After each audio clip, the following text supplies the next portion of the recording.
So good morning guys और आपके क्रिक exam channel में आप सभी का स्वागत है। तो आज के इस वीडियो में 26 जून के इंपॉर्टेंट करंट अफेयर्स को हम लोग कवर करेंगे। देखिए हमारा पहला प्रश्न क्या है। हाल ही में जारी रॉयटर्स डिजिटल न्यूज रिपोर्ट 2021 के अनुसार समाचार में विश्वास की श्रेणी में भारत किस स्थान पे रहा? तो आंसर होगा 31वें स्थान पे। तो रॉयटर्स डिजिटल न्यूज रिपोर्ट 2021 का ये 10वां संस्करण है और इस रिपोर्ट को जारी कौन करता है? Reuters institute for study of journalism. और इसमें बताया गया कि समाचारों में विश्वास के मामले में सबसे ऊपर है फिनलैंड, यानी कि समाचारों में विश्वास सबसे ज्यादा आपको मिलेगा फिनलैंड में और सबसे कम मिलेगा कहां पे? यूएसए में, यानी कि यूएसए इस लिस्ट में सबसे लास्ट में है।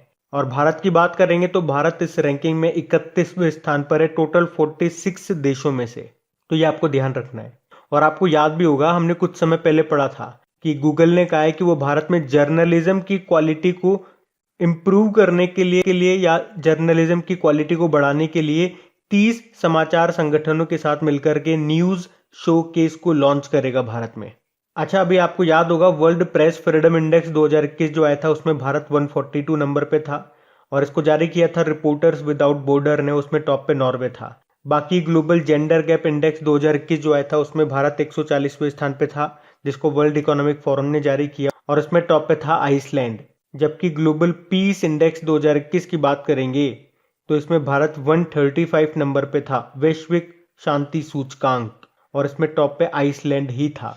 बाकी देखो आपको याद होगा ग्लोबल एनर्जी ट्रांजिशन इंडेक्स 2021 यानी कि वैश्विक ऊर्जा संक्रमण सूचकांक आया था जिसको वर्ल्ड इकोनॉमिक फोरम ने जारी किया था, उसमें भारत 87 नंबर पे था, टॉप पे स्वीडन रहा था। और भ्रष्टाचार धारणा सूचकांक करप्शन परसेप्शन इंडेक्स जो आया था उसमें भारत 86 नंबर पे था, टॉप पे न्यूजीलैंड और डेनमार्क था। जबकि ग्लोबल होम प्राइस इंडेक्स 2021 जो आया था उसमें भारत 55वें स्थान पे था, टॉप पे टर्की था। और वर्ल्ड हैप्पीनेस इंडेक्स की बात करेंगे तो भारत 139 नंबर पे था, टॉप पे फिनलैंड था। तो इसमें भी टॉप पे फिनलैंड है, उसमें भी टॉप पे फिनलैंड था। उसके अलावा एनीमिया मुक्त भारत सूचकांक 2021 जो आया था उसमें टॉप पे मध्य प्रदेश रहा था। नीति आयोग ने जो सस्टेनेबल डेवलपमेंट गोल इंडेक्स जारी किया था उसमें टॉप पे था केरल, लास्ट में बिहार था। तो ये सारे पॉइंट ध्यान रखना, बढ़ते आगे। और हाँ गाइस देखिए, इंडिया के टॉप बैंक एडुकेटर्स एक बार फिर अनअकैडमी पर आपके लिए ला रहे हैं ढेर सारी फ्री क्लासेस। तो अनअकैडमी की हर क्लास कंडक्ट की जाती है आपके बैंक की हर परीक्षा की तैयारी को और भी ज्यादा मजबूत करने के लिए। और ये सारी फ्री क्लासेस आपको मिलेंगी अनअकैडमी पर, जहां पर आप अपने फेवरेट टीचर के साथ अपने घर से अपने पर्सनल शेड्यूल के हिसाब से पढ़ सकते हैं। और अनअकैडमी की हर क्लास आप लाइव नहीं तो बाद में रिकॉर्डेड सेशन के द्वारा भी अटेंड कर सकते हैं। और अगर आप चाहें तो क्लास को डाउनलोड करके ऑफलाइन भी देख सकते हैं। और आप लाइव क्लास में आस्क अ डाउट फीचर के द्वारा टीचर से अपने डाउट भी क्लियर करवा सकते हैं। और आप लाइव क्विजेज और टेस्ट सेशन भी अटेंड कर सकते हैं, जहां पर आपको अपनी लाइव रैंकिंग भी देखने को मिलेगी। और अनअकैडमी पर टोटल 12 भाषाओं में क्लासेस कंडक्ट होती है, तो आप अपनी फेवरेट भाषा में क्लास अटेंड कर सकते हैं। आप अपने टीचर के साथ इंटरेक्ट कर सकते हैं, लाइव पोल में पार्ट ले सकते हैं, और ये सभी फीचर आपको मिलेंगे एक ही प्लेटफॉर्म पर एक ही सब्सक्रिप्शन के साथ। तो आज ही सब्सक्राइब करें अनअकैडमी पर और इन सभी बेनिफिट्स का लाभ उठाइए। और हाँ देखिए, अगर आप मेरा कोड जो कि है क्रिक एग्जाम 10 यूज करते हैं तो आपको एडिशनल 10% का इंस्टेंट डिस्काउंट भी मिलता है। तो आपको इन सभी क्लासेस के जो लिंक हैं वो नीचे डिस्क्रिप्शन में मिल जाएंगे, तो वहां जाकर के आप इन सबका बेनिफिट उठा सकते हैं। अभी हम बढ़ते हैं आगे। अच्छा बताइए, हाल ही में किस राज्य ने अपनी तरह का पहला पशु कल्याण वॉर रूम शुरू किया है? तो आंसर होगा कर्नाटक। तो अभी कर्नाटक सरकार ने बेंगलुरु में अपनी तरह का पहला पशु कल्याण वॉर रूम शुरू किया है। और इसे शुरू करने का उद्देश्य क्या है? पशुओं के स्वास्थ्य को बेहतर करना और साथ ही उनकी उत्पादकता को बढ़ाना। और इसके लिए एक हेल्पलाइन नंबर भी जारी किया है। तो याद रखना किसने शुरू किया? ये कर्नाटक ने। अच्छा, आपको याद होगा, चलो मैं आपसे एक प्रश्न पूछता हूं, आप ही बताओ कौन सा राज्य भारत का पहला सरकार संचालित पशु एम्बुलेंस नेटवर्क शुरू करेगा? पढ़ा था हमने। तो आंसर होगा इसका आंध्र प्रदेश। और चलिए बताइए, कहां पे पूर्वोत्तर भारत का पहला गाय अस्पताल खोला गया था? असम के डिब्रूगढ़ में। अब बात यहाँ पे कर्नाटक की है, तो ये रहा मैप में कर्नाटक। देखो इसकी कैपिटल बेंगलुरु है, मुख्यमंत्री है बीएस येदियुरप्पा, गवर्नर है वाजुभाई वाला। अभी कर्नाटक सरकार ने ही आकांक्षा पोर्टल को भी लॉन्च किया था। उसके अलावा 2020-21 में आयुष भारत कार्यक्रम के तहत स्वास्थ्य और कल्याण केंद्र स्थापित करने में कर्नाटक टॉप पे रहा था। और कर्नाटक का जो बेंगलुरु इंटरनेशनल एयरपोर्ट है, जिसको आप केम्पेगौड़ा इंटरनेशनल एयरपोर्ट भी बोलते हो, और अभी इसने वॉइस ऑफ द कस्टमर का अवार्ड भी जीता था। और आपको याद होगा नीति आयोग ने जो नवाचार सूचकांक इनोवेशन इंडेक्स जारी किया था, उसमें मेजर स्टेट्स की कैटेगरी में कर्नाटक टॉप पे रहा था। और याद रखना, देश का पहला खिलौना क्लस्टर ये कहां पे बनेगा? ये कर्नाटक में बनेगा। और के एम थिमैया संग्रहालय, इसका उद्घाटन कहां पे किया गया था? कर्नाटक में ही किया गया था। और कोलार की खान ये आपको कर्नाटक में मिलेगी, जो कि किसके लिए प्रसिद्ध है? सोने के लिए, सोना, गोल्ड। और यहीं पे ही अरुंधति और मैत्रेयी योजना भी शुरू हुई थी। और दुनिया का सबसे लंबा प्लेटफॉर्म ये बनाया जा रहा है कर्नाटक के हुबली स्टेशन में। और वैसे हुबली स्टेशन का नाम बदल के क्या रख दिया गया? श्री सिद्धरुद्र स्वामी जी रेलवे स्टेशन कर दिया गया। और यहीं का जो हावेरी रेलवे स्टेशन है, उसका नाम भी बदल करके महादेवप्पा मेलारा रेलवे स्टेशन कर दिया गया। यहीं पे ही कृषि संजीवनी वैन भी शुरू हुई थी। भारत का पहला चंदन संग्रहालय ये कर्नाटक के मैसूर में स्थापित किया जाएगा। अभी कर्नाटक का 31वां जिला कौन सा बना था? विजयनगर बना था। और आपको याद होगा, विजयनगर ये मध्य युग में दक्षिण भारत का एक हिंदू राज्य था, जिसकी राजधानी थी हम्पी, जो कि तुंगभद्रा नदी के किनारे स्थित है। अच्छा बताइए, जो हम्पी है इसका जो चित्र है ये किस नोट पर, किस वैल्यू के नोट पर अंकित है? 50 रुपए के नोट पर इसका चित्र अंकित है, याद रखना। तो इतना आप यहां से याद रखें, बढ़ते हैं। फिर बताइए, हाल ही में ऑस्ट्रेलिया में जज नियुक्त होने वाले पहले भारतीय कौन बने हैं? तो आंसर होगा प्रदीप सिंह टिवाना। तो प्रदीप सिंह टिवाना जो कि मूल रूप से जालंधर पंजाब से बिलोंग करते हैं, और अभी इन्हें ऑस्ट्रेलिया के विक्टोरिया में कंट्री कोर्ट का जज नियुक्त किया गया है। और इस पद पर पहुंचने वाले ये पहले भारतीय मूल के व्यक्ति बन गए हैं। क्या नाम है? प्रदीप सिंह टिवाना। आपको याद होगा महमूद जमाल के बारे में। तो ये भी भारतीय मूल के जो महमूद जमाल हैं, इनको कनाडा के सुप्रीम कोर्ट में जज नियुक्त किया गया था। और इस तरह से वह देश के शीर्ष अदालत में नामित होने वाले पहले अश्वेत व्यक्ति बन गए थे। करीम खान के बारे में आप जानते होंगे, ब्रिटिश वकील हैं ये करीम खान। और अभी ये इंटरनेशनल क्रिमिनल कोर्ट में नए मुख्य अभियोजक प्रोसिक्यूटर बने थे। कृति करंत की बात करेंगे तो वाइल्ड इनोवेटर अवार्ड पाने वाली ये पहली भारतीय महिला बनी है। अच्छा चलो, आप तो ये बता दो, अभी भारत में हमारे जो नए चीफ जस्टिस बने थे, एनवी रमन्ना उनका नाम है। कौन से नंबर के हैं ये? याद रखना, 48 नंबर के हैं। और सुप्रीम कोर्ट के पहले चीफ जस्टिस का नाम क्या है? हीरालाल जे कानिया है। अच्छा, क्या सुप्रीम कोर्ट में कभी कोई महिला चीफ जस्टिस रही हैं? और रही हैं तो उनका क्या नाम है? तो नाम की जरूरत नहीं है, क्योंकि अभी तक कोई भी महिला चीफ जस्टिस नहीं बनी है। लेकिन हाँ, जज जरूर बनी। आपसे पूछा जा सकता है सुप्रीम कोर्ट में पहली जज का नाम क्या है, न्यायाधीश का नाम क्या है? तो फातिमा बीबी है। लेकिन अगर हम लोग बात करते हैं कि भारत में हाई कोर्ट में पहली महिला जज कौन रही है, तो फिर आंसर होगा अन्ना चांडी, केरल हाई कोर्ट में रही है।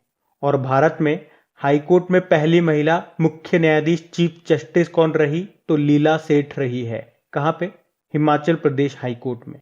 वैसे अभी तेलंगाना हाई कोर्ट की पहली महिला चीफ जस्टिस बनी थी, कौन? हिमा कोहली उनका नाम है। तो इस प्रश्न से प्रदीप सिंह टिवाना का नाम याद रखना, जो कि ऑस्ट्रेलिया में जज नियुक्त होने वाले पहले भारतीय बन गए हैं, भारतीय मूल के व्यक्ति बन गए हैं। अच्छा बताइए, 2032 में जो समर ओलंपिक होंगे कहां पे होंगे? यहीं पे होंगे, ऑस्ट्रेलिया में, ऑस्ट्रेलिया के ब्रिस्बेन में। बढ़ते आगे। फिर बताइए, अभी हाल ही में किस तैराक ने 100 metre back stroke world record को तोड़ दिया? तो आंसर होगा केली मैककीओन ने। तो ऑस्ट्रेलियाई तैराक हैं ये केली मैककीओन, जिन्होंने 2019 में अमेरिकी रेगन स्मिथ के 100 metre back stroke world record, जिसकी टाइमिंग थी 57.57 सेकंड, तो उस रिकॉर्ड को इन्होंने तोड़ दिया। इन्होंने 57.47 सेकंड का एक नया रिकॉर्ड बनाया है 100 मीटर बैक स्ट्रोक में। बैक स्ट्रोक मतलब पीठ के सहारे जो तैरते हैं ना, उसकी बात हो रही है। बाकी शेली एन फ्रेजर प्राइज की बात करेंगे, अभी हमने पढ़ा भी था, विश्व की दूसरी सबसे तेज महिला धाविका बनी है ये। पहली कौन थी? पहली थी फ्लोरेंस ग्रिफिथ। बाकी सिफान हसन, ये नीदरलैंड के 28 साल की धाविका हैं, जिन्होंने महिलाओं की 10,000 मीटर की दौड़ में अभी वर्ल्ड रिकॉर्ड बनाया था। तो ये नाम भी अभी न्यूज में थे। बढ़ते हैं आगे। अच्छा बताइए, हाल ही में भारत के किस अंतरराष्ट्रीय हवाई अड्डे ने रोल ऑफ एक्सीलेंस सम्मान जीता है? तो आंसर होगा कोचीन इंटरनेशनल एयरपोर्ट ने। कोचीन इंटरनेशनल एयरपोर्ट आप जानते हो सोलर एनर्जी से संचालित ऑपरेट होने वाला ये विश्व का पहला एयरपोर्ट भी है। तो अभी गुणवत्ता युक्त सेवा प्रदान करने के लिए ये पुरस्कार दिया जाता है, जो अभी दिया गया कोचीन इंटरनेशनल एयरपोर्ट को। बेसिकली ये सम्मान उन हवाई अड्डों को दिया जाता है जिन्होंने यात्रियों की राय में लगातार उत्कृष्ट सेवाएं दी हो। बाकी केम्पेगौड़ा इंटरनेशनल एयरपोर्ट जो कि बेंगलुरु में है, अभी नेट एनर्जी न्यूट्रल स्टेटस प्राप्त किया था इसने। पुदुचेरी हवाई अड्डे की बात करेंगे तो एयरपोर्ट अथॉरिटी ऑफ इंडिया का पहला 100% सोलर एनर्जी से चलने वाला यह पहला एयरपोर्ट है। बाकी इंदिरा गांधी इंटरनेशनल एयरपोर्ट जो दिल्ली में है, देश का पहला एक्सक्लूसिव प्राइवेट जेट टर्मिनल इसने खोला था। देखो कुछ और इंपॉर्टेंट एयरपोर्ट्स के बारे में आपको बताता हूं जो अक्सर कई बार एग्जाम में एज ए स्टैटिक प्रश्न पूछे जाते हैं। जैसे कि नेताजी सुभाष चंद्र इंटरनेशनल एयरपोर्ट, यह आपको मिलेगा कहाँ पे? कोलकाता में। लाल बहादुर शास्त्री इंटरनेशनल एयरपोर्ट की बात करेंगे तो ये वाराणसी में आपको मिलेगा। चौधरी चरण सिंह इंटरनेशनल एयरपोर्ट की बात करेंगे तो ये लखनऊ में आपको मिलेगा। बाकी डॉक्टर बाबा साहब अंबेडकर इंटरनेशनल एयरपोर्ट, ये आपको मिलेगा नागपुर में। चलिए आप बताइए वीर सावरकर इंटरनेशनल एयरपोर्ट कहाँ पे मिलेगा आपको? तो बड़ा आसान है, अंडमान निकोबार इसका आंसर होगा। और जय प्रकाश अंतरराष्ट्रीय हवाई अड्डा कहाँ मिलेगा? ये मिलेगा पटना बिहार में। अच्छा चलिए बताइए गोपीनाथ बरदोली इंटरनेशनल एयरपोर्ट ये कहाँ पर है? गुवाहाटी असम में है। अच्छा आपको याद होगा हमने कई बार पढ़ा है कि उड़ीसा के राउरकेला में भारत का सबसे बड़ा हॉकी स्टेडियम बनाया जा रहा है जिसका नाम रखा गया है बिरसा मुंडा के नाम पे। तो यहां से एक प्रश्न मैं आप लोगों से पूछूंगा, वैसे मैं आपको कई बार बता भी चुका हूं। अब आप बताओ बिरसा मुंडा अब आप लोग बताओ बिरसा मुंडा जो एयरपोर्ट है उनके नाम पे जो एयरपोर्ट है वो कहां पर है? प्रश्न समझ में आ गया ना? बिरसा मुंडा एयरपोर्ट कहां पर है ये आपको बताना है। बताइए हाल ही में किस बैंक ने हेल्थ सेक्टर को मदद देने के लिए आरोग्यम हेल्थ केयर बिजनेस लोन को लॉन्च किया? तो आंसर हो गया एसबीआई ने।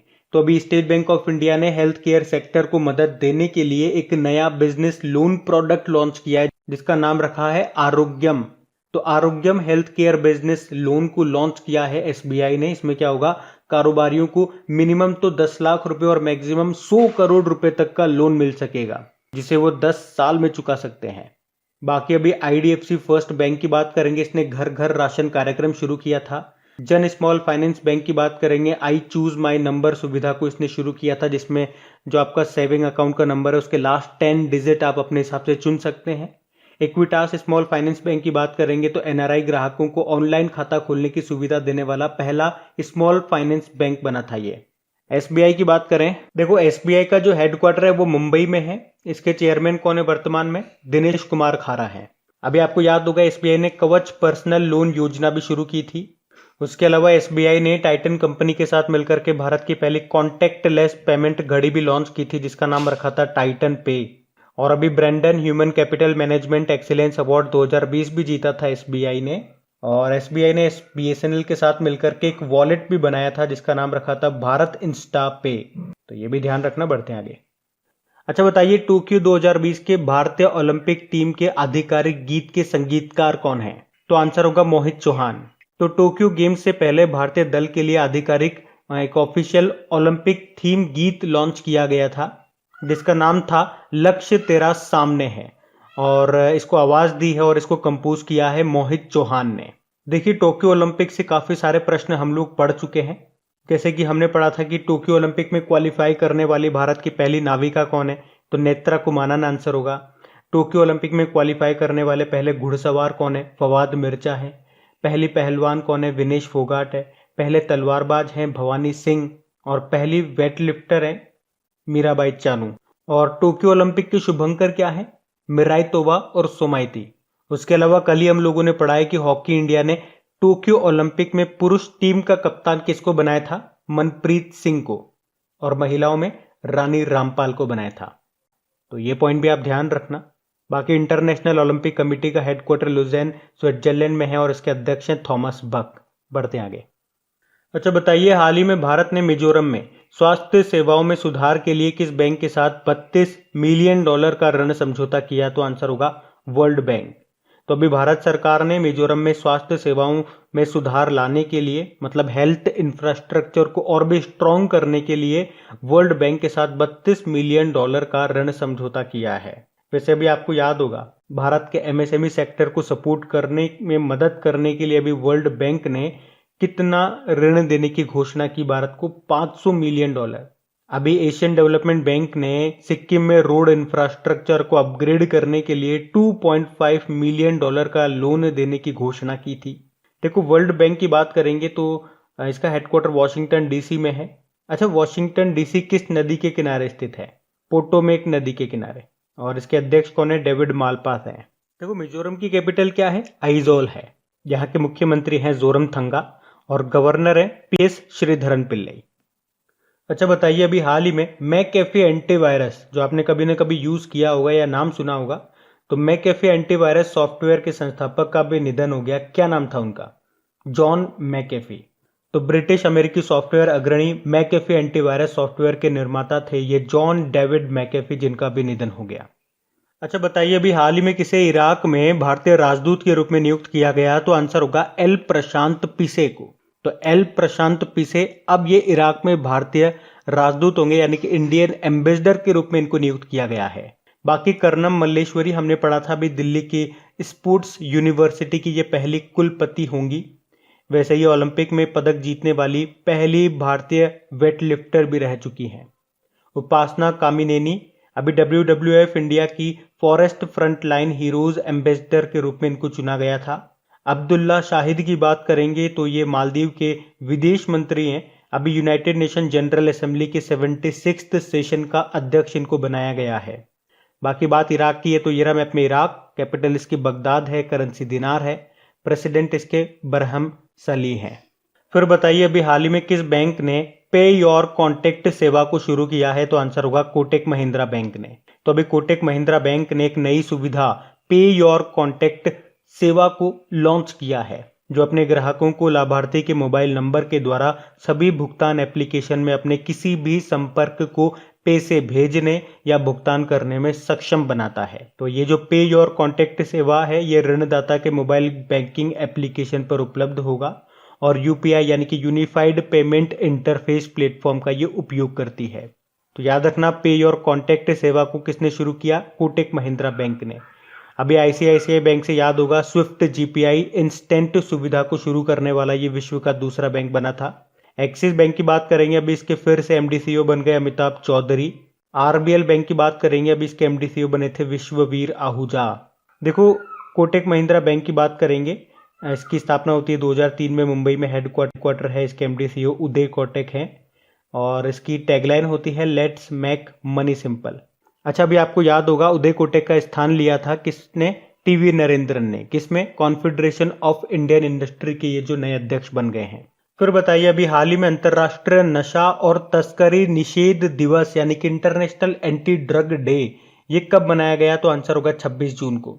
तो ये दिन नशीली दवाओं के दुरुपयोग को समाप्त करने और अवैध नशीली दवाओं के व्यापार को बढ़ावा देने वाले कारणों को संबोधित करने के लिए समर्पित है।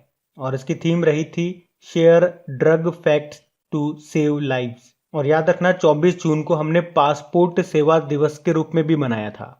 तो बात करेंगे कल के वीडियो में पूछे गए प्रश्न के उत्तर की। तो कल के वीडियो में आपसे पूछा था, हाल ही में जारी कॉस्ट ऑफ लिविंग सर्वे के अनुसार सबसे महंगा शहर कौन सा है? तो आंसर होगा एशगबत। तुर्कमेनिस्तान की राजधानी है ये एशगबत। आप सभी ने प्रश्न का बिल्कुल सही उत्तर दिया। और गाइज, अगर सेशन अच्छा लगा हो इसे लाइक करना, दोस्तों के साथ में इसको शेयर जरूर करना।